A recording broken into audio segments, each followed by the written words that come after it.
Morning students, कैसे हैं आप लोग। आई होप आप लोग अपने अपने घर पे बहुत अच्छे होंगे स्टूडेंट्स। तो आज हम लोग हिंदी का तीसरा पार्ट पढ़ेंगे जो हमारा नाम है मुल्ला नसरुद्दीन की चतुराई।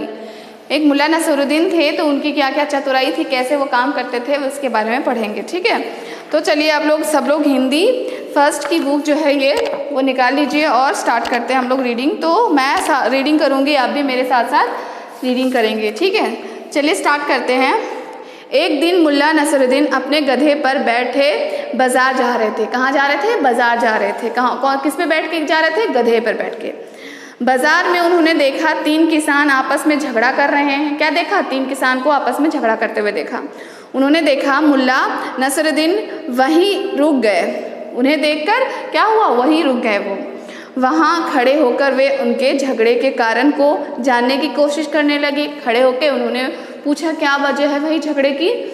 थोड़ी देर में किसान का झगड़ा इतना बढ़ गया कि उन्होंने अपने झगड़े के निपटारे के लिए ग्राम प्रधान के पास जाना पड़ा, है ना। तो इतना बढ़ गया उनका झगड़ा कि उन्हें कहाँ जाना पड़ा? ग्राम प्रधान के पास जाना पड़ा। ग्राम प्रधान कौन होता है? जो पंच होते हैं ना, जैसे हमारे गाँव में होते हैं तो वो क्या होता है, वो हमारे ग्राम के जो पंच होते हैं उन्हीं को बोलते हैं ग्राम प्रधान। ठीक है, प्रधान होते हैं। किसानों के गांव के प्रधान को बताया कि वे 3 किसान मित्र हैं और तीनों मिलकर व्यापार करने के लिए गधे खरीदने आए थे।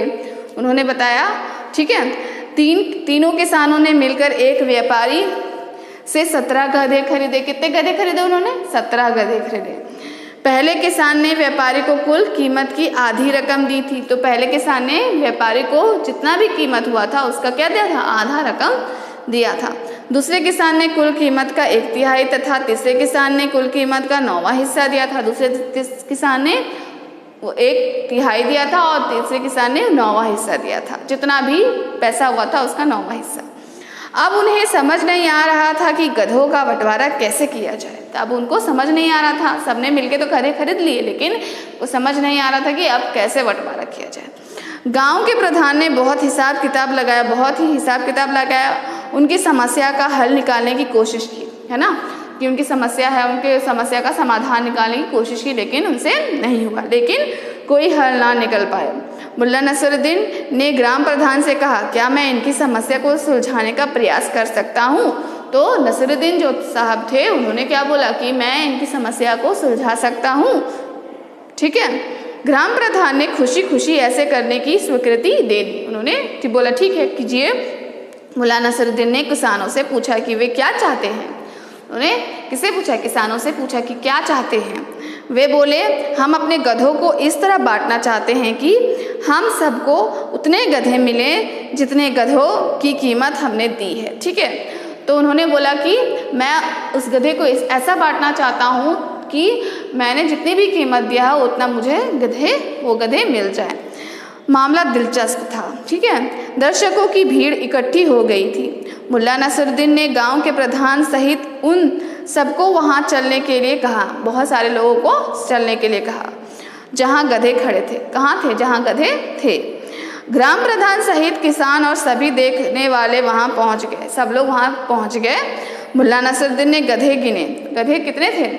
वे संख्या में 17 थे। उन्होंने गिना गधे को, कितने थे वो? संख्या में 17 थे। ठीक है, फिर देखिए मुल्ला नसरुद्दीन ने अपना गधा भी उन गधों के साथ खड़ा कर दिया। अपना गधा भी कहाँ कर दिया? खड़ा कर दिया उन गधों के साथ। अब गधों की संख्या क्या हो गई? 18 हो गई ना। मुल्ला नसरुद्दीन ने पहले किसान को बुलाया और पूछा, अच्छा बताओ तुमने कितने रुपए दिए थे? तो पहले किसान को उन्होंने बुलाया और उससे पूछा तुमने कितने रुपए दिए थे? वह बोला, व्यापारी ने हमसे जितने रुपए मांगे थे मैंने उसके आधे रुपए दिए थे। तो उसने बोला कि व्यापारी ने जितने भी रुपए मांगे मैंने उसका क्या किया? आधा रुपया दिया था। मुल्ला नसरुद्दीन ने कहा, इस हिसाब से तुम्हें आधे गधे मिलने चाहिए।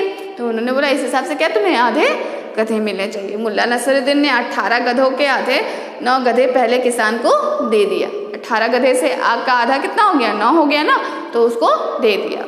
अब उसने दूसरे किसान को बुलाया। अब क्या किया उन्होंने? दूसरे किसान को भी बुलाया। उससे पूछा तुमने व्यापारी को कितने रुपये दिए थे? उससे क्या पूछा? तुमने कितने रुपये दिए थे? उसने कहा मैंने व्यापारी को कुल कीमत के 1/3 रुपये दिए थे।